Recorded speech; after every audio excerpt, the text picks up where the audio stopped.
বন্ধুরা, ion electron পদ্ধতিতে জারণ বিজারণ সমতাকরণ বিক্রিয়ার দ্বিতীয় পাঠে তোমাদেরকে সুস্বাগতম জানাচ্ছি।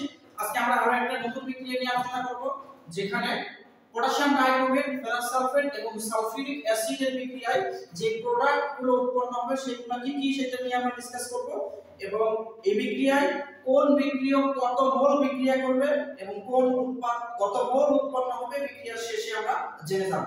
তো বিক্রিয়া সমতাকরণ সম্পূর্ণ দেখার জন্য তোমাকে অবশ্যই শেষ পর্যন্ত অপেক্ষা করতে হবে। তো এখানে দেখো K2Cr2O7 এটা হচ্ছে potassium dichromate, ferrous sulphate, sulphuric acid. তো K2Cr2O7 এটা হচ্ছে জারক, জারক হচ্ছে ইলেকট্রন গ্রহণ করে, আর বিজারক ফেরাস সালফেট এটা ইলেকট্রন ত্যাগ করবে। ওকে, ওয়েট আ সেকেন্ড। যদি তোমার এগুলো নিয়ে সমস্যা থাকে যে ভাই কোনটা জারক কোনটা বিজারক, তাহলে তুমি প্রিভিয়াস লেকচার দেয়া আছে দেখে আসো যে কোনটা জারক কোনটা বিজারক, জারণ বিক্রিয়া কি, বিজারণ বিক্রিয়া কি, এবং জারণ বিজারণ বিক্রিয়ার বিভিন্ন রকমের প্রকারভেদ এগুলো লিস্টে দেয়া আছে। এবার একটু লক্ষ্য করো, K2Cr2O7 এখানে পটাশিয়ামটা হচ্ছে ভাই দর্শক আয়ন। দর্শক আয়ন কি আগে বলা হয়েছে, এখানে ফেরাস সালফেটের সালফেটটা হচ্ছে দর্শক আয়ন, বাদ দিয়ে লিখব আমরা পটাশিয়াম বাদ দিতে থাকবে হচ্ছে Cr2O7 2-, সালফেটকে বাদ দিতে থাকবে হচ্ছে Fe2+। এবার একটু লক্ষ্য করো, Fe2+ একটা ইলেকট্রন ত্যাগ করবে। ভাই কয়টা ইলেকট্রন ত্যাগ করে কয়টা ইলেকট্রন গ্রহণ করে এইগুলো তোমাদের চার্ট থেকে মনে রাখতে হবে, ঠিক আছে? Fe2+ একটা ইলেকট্রন ত্যাগ করে উৎপন্ন করবে Fe3+।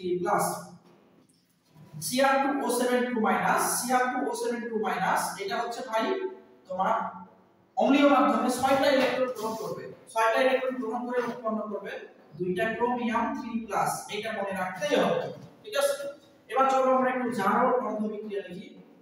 জারণ অর্ধ বিক্রিয়া, জারণ মানে অবশ্যই ইলেকট্রন সারণ, রাইট? জারণ অর্ধ বিক্রিয়া, জারণটা হয় বিজারকের, বিজারক ইলেকট্রন দান করে। এখানে আমরা স্পষ্ট দেখতে পাচ্ছি Fe2+, সে ইলেকট্রন ছাড়বে কয়টা? ইলেকট্রন ছাড়বে একটা। একটা ইলেকট্রন ছাড়লে কি হবে? Fe3+, ঠিক আছে? এবার বিজারণ অর্ধ বিক্রিয়া একটু দেখার চেষ্টা করো। বিজারণ অর্ধ বিক্রিয়া, এখানে Cr2O7 2-, এটা হচ্ছে ক্রোমেট আয়ন। ভাই এটা জারণ মান তোমরা বের করবা, বের করে দেখবে যে ক্রোমিয়ামের এখানে জারণ মান হচ্ছে +6। ওকে, এখান থেকে ক্রোমিয়াম উৎপন্ন হবে ক্রোমিয়াম 3+। এখানে ক্রোমিয়াম কয়টা ছিল দেখো তো? 2টা, তাহলে আমাদের ডান পাশে দিতে হবে 2টা। এবারে একটু লক্ষ্য করো, এখানে +6 থেকে হয়ে যাচ্ছে +3, +6 থেকে +3 হবে কখন? যখন ইলেকট্রন গ্রহণ হবে। কতগুলো ইলেকট্রন গ্রহণ হবে?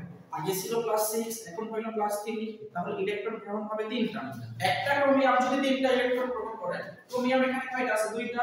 2টা ক্রোমিয়াম কতগুলো ইলেকট্রন গ্রহণ করবে তাহলে আমাকে বলো?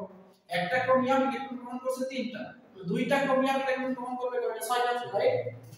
তাহলে আমরা একটু এটা দূরে লিখছি কারণ মাঝখানে আমাদের অনেকগুলো জায়গা লাগবে। তাহলে 2Cr3+, ছিল ক্রোমেট আয়ন, ইলেকট্রন গ্রহণ করবে। কতগুলো ইলেকট্রন গ্রহণ করবে?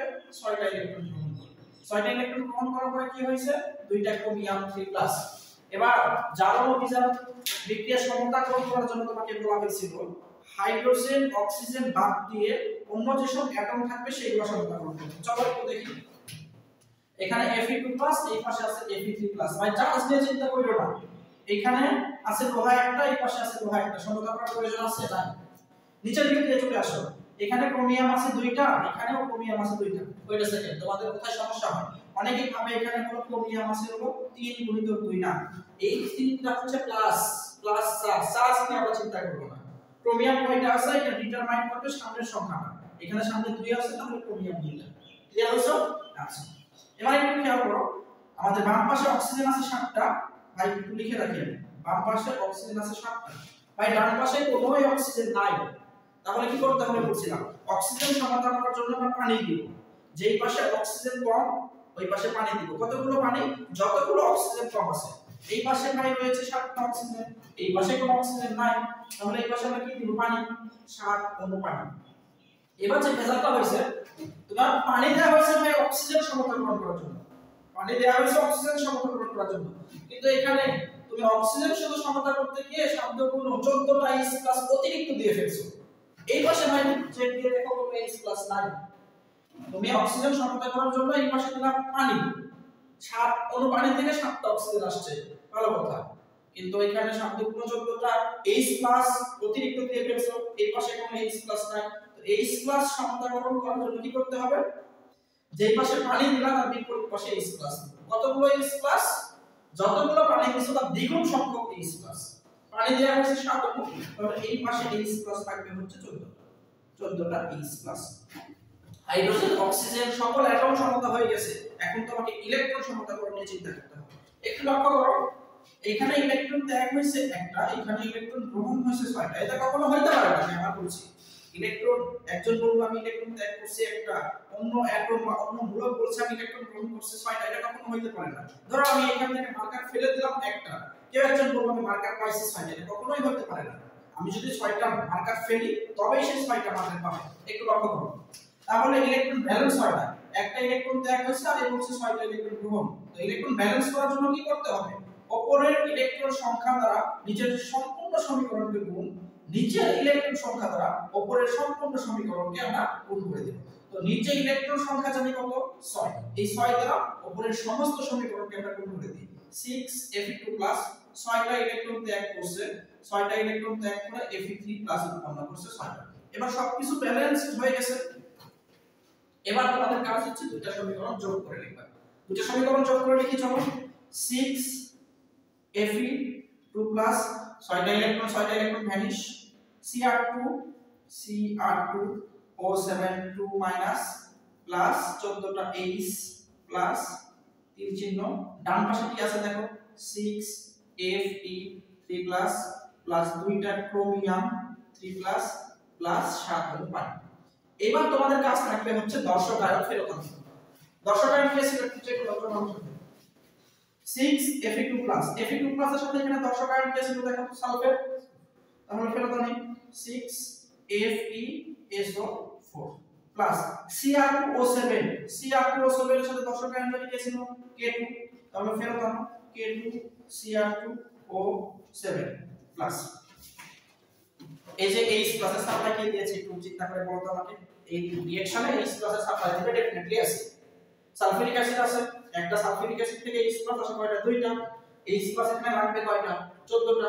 14টা H+ এর জন্য সালফিউরিক অ্যাসিড লাগবে কয়টা? 7টা। তাহলে 7 অণু সালফিউরিক অ্যাসিড, 7 অণু সালফিউরিক অ্যাসিড থেকে তোমার H+ আসবে 14টা। এবার Fe3+ দর্শক আয়ন কাকে নিবে? সালফেটকে। Fe3+ নিজে পজিটিভ, সে স্বভাবতই নেগেটিভ চার্জকে আকর্ষণ করবে। তাহলে কি উৎপন্ন হবে একটু খেয়াল করো। FeSO4। Fe যোজনী 3, সালফেটের যোজনী হচ্ছে 2, যোজনী এক্সচেঞ্জ করে দাও, তাহলে কি হবে Fe2SO4 3। সালফেটের 2 পাইছে Fe, Fe3 পাইছে সালফেট। লক্ষ্য করো একটু, এখানে Fe কয়টা লিখছি আমরা? 2টা, কিন্তু এখানে Fe আছে কয়টা? 6টা। ব্যালেন্স করার জন্য তো গুণ করতে হবে। কত দ্বারা গুণ করব? 3 দ্বারা গুণ করব। তাহলে 3 দুগুণ 6টা Fe2+ হয়ে গেছে Fe3+। এবার একটু লক্ষ্য করো, এই ক্রোমিয়াম রয়েছে এখানে 3+, ক্রোমিয়াম প্লাস, তাহলে ও দর্শক আয়ন কাকে নিবে? ডেফিনেটলি নেগেটিভ কে নিবে। নেগেটিভ দর্শক আয়ন কে ছিল রিঅ্যাকশনে? সালফেট। তাহলে যুক্ত করে দাও Cr2SO4 3। এখানেও সেম কাহিনী হচ্ছে, যোজনী এক্সচেঞ্জ হয়েছে, ক্রোমিয়ামের 3 আর সালফেটের 2 এক্সচেঞ্জ করছে। ক্রোমিয়াম কয়টা এখানে দেখো? 2টা, এই যে ক্রোমিয়াম 2টা, সাথে আমাদের কি আছে? 7 অণু পানি। ওয়েট আ সেকেন্ড, বিক্রিয়া দেখে মনে হচ্ছে সমতা হয়ে গেছে, কিন্তু না। প্রিভিয়াস লেকচারে আমরা বলছিলাম যদি কখনো বাম পাশে পটাশিয়াম পাই, তাহলে ডান পাশে চোখ বন্ধ কইরা পটাশিয়াম সালফেট। দেখো তো, এই যে দেখতে পাচ্ছি বাম পাশে পটাশিয়াম, ডান পাশে চোখ বন্ধ করে K2SO4। একটু খেয়াল করো, পটাশিয়াম এখানে কয়টা ছিল? 2টা, এখানে পটাশিয়াম 2টা, আর সালফেট আয়ন অটোমেটিক ব্যালেন্স হয়ে যাবে। আজকে বিক্রিয়াটি আমরা শেষ পর্যায়ে কি পাইলাম দেখো, 6 অণু ফেরাস সালফেট, 1 অণু পটাশিয়াম ডাইক্রোমেট, 7 অণু সালফিউরিক অ্যাসিড বিক্রিয়া করে 3 অণু ফেরিক সালফেট, 1 অণু ক্রোমিক সালফেট, 7 অণু পানি এবং পটাশিয়াম সালফেট উৎপন্ন করছে। লেকচারটি মনোযোগ দিয়ে দেখার জন্য আমি কৃতজ্ঞতা পোষণ করছি। দেখা হবে পরবর্তী কোন লেকচারে।